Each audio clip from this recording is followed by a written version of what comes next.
Films are made up of sequences. Royale with cheese. Royale with cheese. Sequences are made of scenes. And scenes are made up of shots. In previous episodes, we covered composition, camera movement, gear, and depth of field. All of these visual components are directly impacted by the lens a cinematographer chooses. In this episode, we will discuss types of camera lenses and the different effects each one has on visual storytelling. Get in. This is episode 7 of The Shot List. Camera lenses. In this episode, we'll be examining the various types of camera lenses. Along the way, we'll be populating these camera lenses in a Studio Binder shot list, which you can download and reference in your upcoming projects. But before we begin, let's go over how a lens works. Light passes into the lens and through different glass shapes called lens elements. These elements slightly bend or refract the light, so it lands on a focal point on an image sensor. This is where a picture is created. Every lens is distinguished by its focal length expressed in millimeters, such as a 50mm lens. Some common focal lengths range from the wide 17mm lens to the narrow 200mm lens. However, some lenses have extremely short focal lengths, such as a 4mm fisheye lens, or extremely long focal lengths, such as a 1200 telephoto lens. Now, focal length is simply the distance between the optical center of a lens to the image sensor. The longer the focal length, such as 100mm, the more narrow your angle of view is. The shorter the focal length, such as 24mm, the wider your angle of view.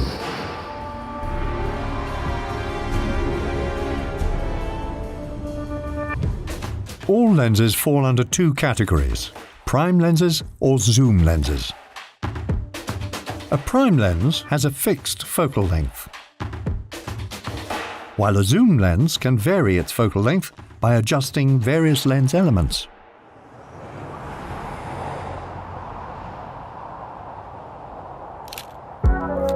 In comparison with zoom lenses, prime lenses have fewer lens elements that can produce sharper images. Their larger apertures also let in more light for low-light shots, like Kubrick's iconic candlelit scenes in Barry Lyndon. The larger aperture can also capture a shallower depth of field, which is great for isolating subjects, as in The Master. That's a lot to process. Although zoom lenses have smaller apertures, cinematographers can shoot a wide, medium, and close-up without changing their lens, saving valuable time on set. For more on how to creatively use the zoom function, make sure to check out our previous episode on camera movement. Now that we've covered how a lens functions, Thanks, I get it now. let's go over the specific types used by filmmakers and how different lenses can create completely different effects. Let's start with the widest lenses. The extreme wide-angle lens.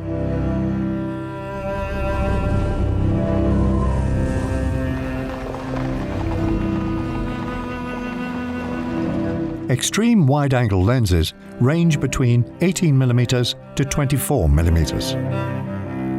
Extreme wide-angle lenses can simultaneously capture close-ups and landscapes in one shot, like in The Revenant.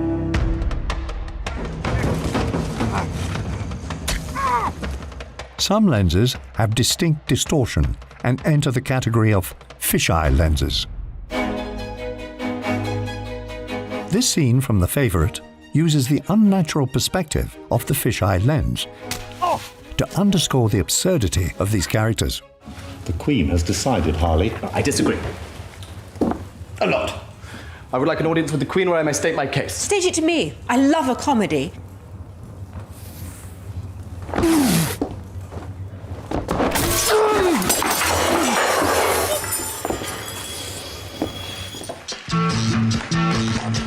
Fisheye lenses also exaggerate facial features when used in close proximity. Get in. Like in Fear and Loathing in Las Vegas, where a fisheye matches the character's distorted and drug-induced perspective. Look at your face. You're about to explode. But what if a filmmaker wants a wide angle of view without the noticeable distortion? They reach for our next lens, the wide-angle lens. Wide-angle lenses have a focal length between 24mm and 35mm. This is great for capturing wide shots like this shot from Parasite.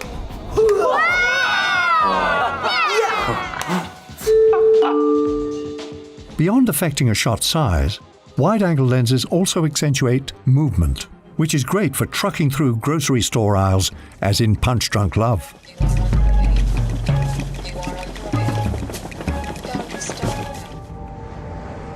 When used in tight spaces, wide-angle lenses can create distance. Who are they? You gonna go beat him up for me? Nice stunt guy? In this scene from Drive, cinematographer Newton Thomas Sigel uses a wide lens to make two characters feel far apart while also making the audience feel more present. Wide-angle lenses are great for influencing the audience's perspective, but they can also create a very stylized look. If a DP wants a more natural look, they might use our next lens, the standard lens. Standard lenses, also called normal lenses, are lenses between 35mm to 50mm. The focal length of standard lenses are most similar to how the human eye sees the world. This becomes the ideal choice when cinematographers want a grounded and natural presentation. For example, director Luca Guadagnino's film Call Me By Your Name was entirely shot on a 35mm lens for this reason. Only one lens, we didn't choose any other lenses, we only shoot with 35mm. For me to get a sense of human eye and simplicity, I wanted to be straightforward, I didn't want to create technology between the camera and the performance. What does one do around here? Wait for the summer to end. Yep. What do you do in the winter? Wait for summer to come? Well, we only come here for Christmas and some other vacations. Christmas, I thought And Easter as well. I thought you were Jewish. Well, we are Jewish, but also American, Italian, French, somewhat atypical combination. A standard lens helps us feel like we're seeing with our own eyes, allowing us to feel present, in the moment, and part of the story. It is the opposite effect of our next lens, the telephoto lens. A telephoto lens is any lens with a focal length of 70mm and up, often referred to as long lenses. Telephoto lenses are typically used for capturing distant subjects, making us feel like we are observing the scene from afar. Tinker Tailor Soldier Spy has surveillance at the core of its story, which motivates a shot like this. The secrecy and voyeuristic qualities of this scene are perfectly communicated with the choice of a telephoto lens. I want to talk about loyalty, Toby. Intelligence has been leaked, Toby. Someone's been taking files from the circus. Unlike wide-angle lenses, telephoto lenses also compress space. Things aren't always what they seem. George, you should know that. This is great for isolating a character in a crowd, like in this shot from The Pursuit of Happiness.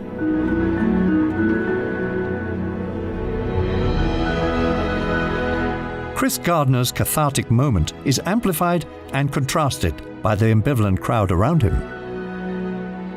While this scene uses a telephoto lens to capture a joyous moment, The Graduate uses it to capture desperation. In this scene, Ben is frantically running to stop Elaine's wedding. The telephoto lens compresses the distance and flattens the space, making his running appear desperate and futile.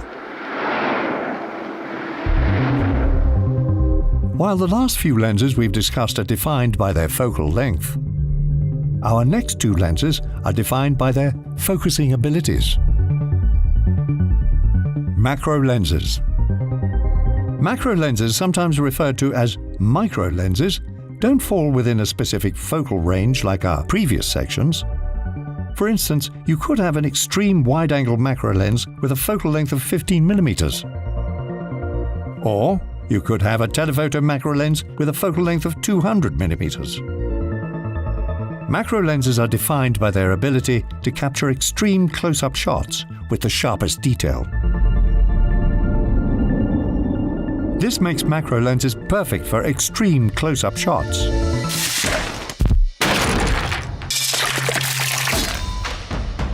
When choosing macro lenses, there are two things that must be considered: magnification ratio and minimum focusing distance. Macro lenses have a 1:1 magnification ratio, meaning the size of the image captured is the same size as in real life. Other macro lenses can have a 5:1 magnification ratio, meaning the size of the image captured is 5 times bigger than real life. In regards to minimum focusing distance, this is simply how close or how far you need to be to your subject to stay in focus. If you're shooting distant subjects such as insects and don't want to cast shadows or scare them off, you'll want to use a macro lens with a longer focal length. If you're able to get up close and personal with your subject and want to include more of the background, you may opt for a macro lens with a shorter focal length. The macro lens can often feel like a magnifying glass hovering over important plot details. And we can't talk about detail without mentioning David Fincher. In Fincher's investigative films like Zodiac and Seven, macro lens shots are used to magnify clues and details that demand our attention and force us to participate in the film's investigation. While we cannot definitively confirm all of these shots were taken with a macro lens, these are the type of extreme close-up shots that macro lenses are perfect for capturing. Moving on to our final lens, the tilt-shift lens. A normal lens gives a consistent plane of focus. In a tilt-shift lens, however, the lens focus mechanism can be shifted left or right or tilted up and down to manipulate the image. In the movie Game Night, characters are taken on a journey similar to a board game. The game that we're going to play tonight is so epic that we don't need a board and we do not need pieces. Aerial tilt-shift shots are used in the film to create a miniature effect, making houses and large settings appear like set pieces on a board game. In the film The Assassination of Jesse James by the coward Robert Ford, cinematographer Roger Deakins wanted to use the blurring effects of a tilt-shift lens. However, he wanted to modify the tilt-shift lens to create a more dreamy, vintage, and stylized look that matches many of the photographs taken in that time period. So he teamed up with Otto Nemens International to create the appropriately named Deakinizer lens, a riff on the tilt-shift lens that also diffracts colors and vignettes the image. The result is a completely unique visual style that echoes the time period of the film.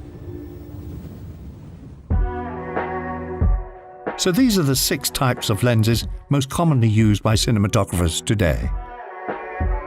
Different lenses can capture the same subject in a completely different way. So let's try an experiment by using one of the most common types of scenes in a film, the dialogue scene. Pay attention to each example and how the lens choice affects the mood and feel of the scene. We'll start with an extreme wide-angle lens. About me. Look, I'm trying to do something that's important. This is not important. It's important to me. In this scene from Birdman, we can see the extreme wide-angle lens creating a subtle fisheye effect. This is my career. The film was shot entirely on extreme wide-angle lenses. This helped create an intimate and seamless look, while also creating a slight distortion. It's not important, okay? You're not important. Get used to it. Echoing the surrealism of the film. Birdman, the Phoenix rises. Now, here's a scene shot with a more standard wide-angle lens. What can I do for you, sir? Well, sir, it's this rug I have. It really tied the room together. You told Brandt on the phone, he told me. Where do I fit in? In this scene from The Big Lebowski, the wide-angle lens provides a flatter image, without any noticeable distortion, perhaps to highlight a more grounded story. Yes, yes. Oh, so you know that they were trying to piss on your rug? Did I urinate on your rug? You mean, did you personally come and pee on my rug? Hello? Do you speak English, sir? Parla usted inglés? I'll ask you again. Did I urinate on your rug?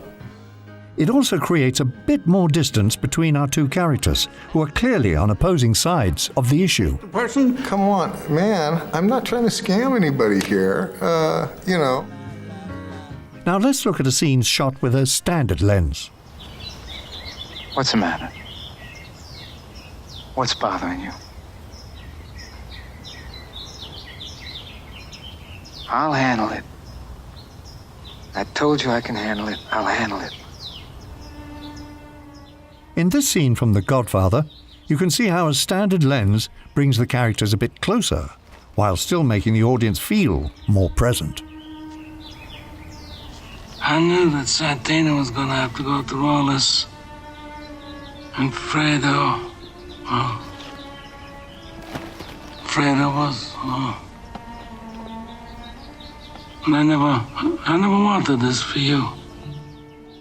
It is said that Francis Ford Coppola shot the majority of the film on a standard 40mm lens, perhaps to ensure an unbiased, neutral look into organized crime.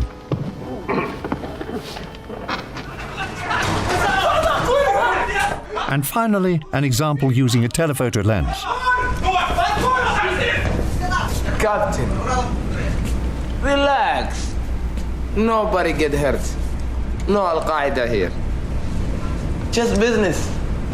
We want money.